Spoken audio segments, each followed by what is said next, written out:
welcome. God, I love this. I love it. It's a good feeling, huh? Yes, it is. Yes. How do you feel? I'm a little sad and hurt right now because you didn't give me a kiss. Don't you think he should give me a kiss? I mean, I know you have this phobia. I know, with strep germs throat. and Strep throat. I everything. give you a big hug. That was I give you a last hug. week. I had it last week. But you said you're still on antibiotics. I'm over them now. You're over antibiotics? 7-day antibiotics. You know what? Honestly, I want to kiss you so bad, but you're sick. Okay. You want on the cheek? There you go. There you go.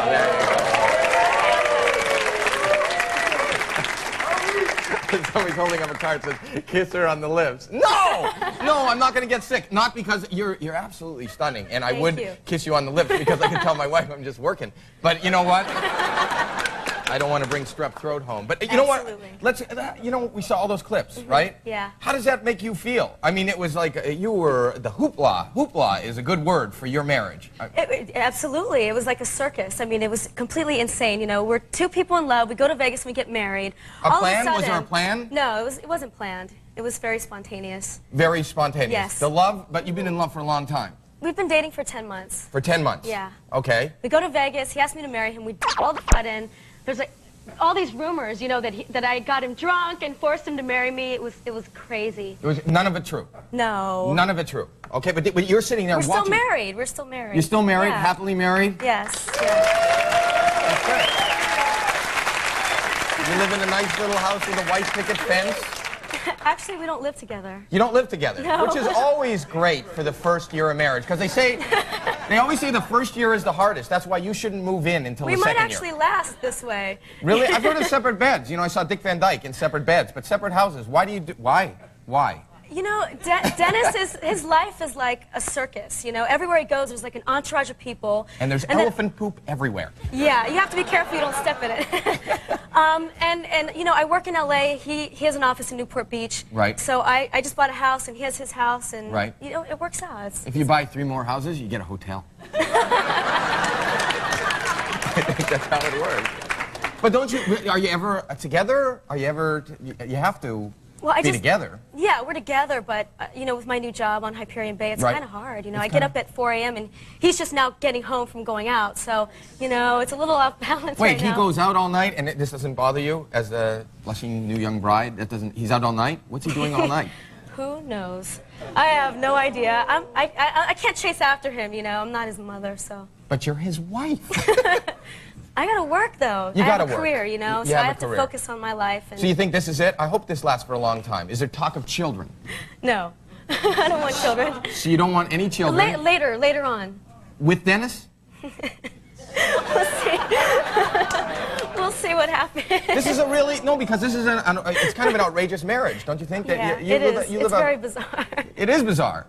But because you don't have the same house, you don't want kids, and he's out all night. Good luck. Anyway.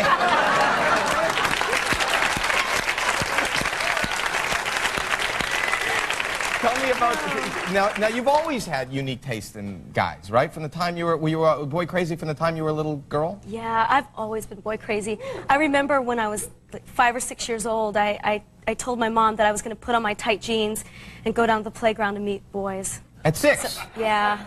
How scary is that? Yeah. Did you do it at 6? I did it, yes. Really? And 6-year-old boys are interested in girls in tight jeans? We would hold hands, you know, it was no big deal. We would just, like, that was big time. That was big time. Sit next to some guy and hold it, or boy. Then he'd go to his house, and then you go back to yours. It's kind of like you're living right now. Yeah, exactly. Some things never change. Somebody told me that you were like the bully at school. That you were, I can't imagine you as a tough kid. Yeah, you know, I looked really innocent. I had pigtails and these little outfits my mom would dress me in. And I had one boy like carry my book bag up the stairs. Another one I used to take his lunch money. I was a real bully. Yeah, and I would always get away with it because I would just sort of smile and bat my eyes and, you know. And you got his lunch money. Yeah. And where is he today? You know, now I can afford to pay him back. If I could find the guy, I would pay him back for every dime I took. Really? Yeah. Do you want us to find the guy? Yeah, I can we find should the guy. find him. What's his name? Isaac, but I don't know the last part. So. Isaac, we have your $8. We have your $8. We should, and there's a lot more I want to ask you about, and I want to talk to you about Hyperion Bay, and I want to talk to you about how you, and this magic show that you actually got hurt at. Yes. You got attacked by a rabbit at a magic show. I want to talk about that. And you're going to... Carmen, I alluded to this before the break, that before we knew you, before we saw you, you had other jobs, right? Yes. My very first job was at an amusement park. I did this really cheesy magic shows, kind of like Las Vegas. You were the magician? No, I did a lot of magic tricks. You did a magic trick? Yeah, I did this one trick in this huge stove. I had to crouch down in it, and it would look like they put in a rabbit, and it's supposed to look like the rabbit turns into me. I come out with this happy smile, whatever. So you're in a stove? Yes. Okay. I'm like this, curled up in a ball. You're curled up in a stove? Yes. Okay. They drop the rabbit in. The rabbit starts freaking out and starts clawing me while I'm locked in here. So you're attacked by a rabbit? I was attacked by a rabbit. I hate that. So you're in a horrific bunny attack. Yes. So I start yelling out obscenities. Is this where you got the idea to do Playboy?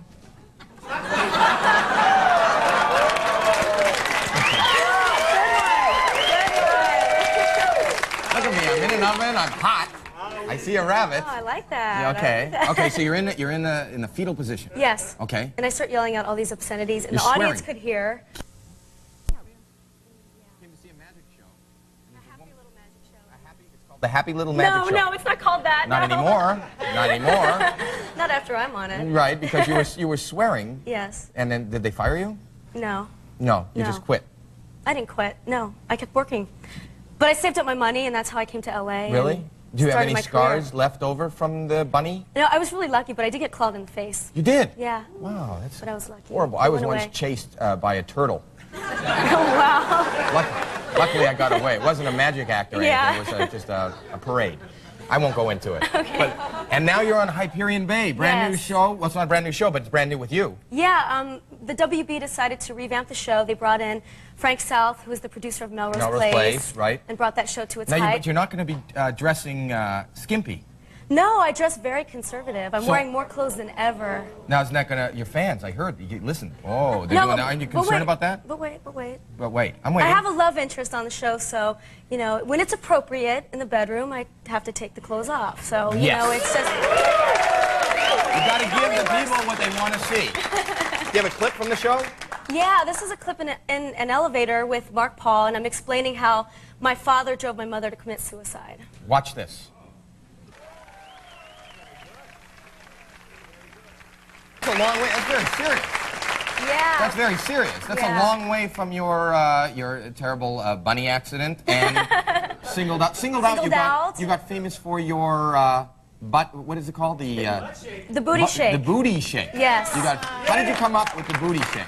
Well, I was auditioning, and one of the lines was, "Come on, everybody, let's shake some booty." Right. So I just turned around and started shaking my butt, and I got the job. Just so weird, because that's how Goldie got the job here.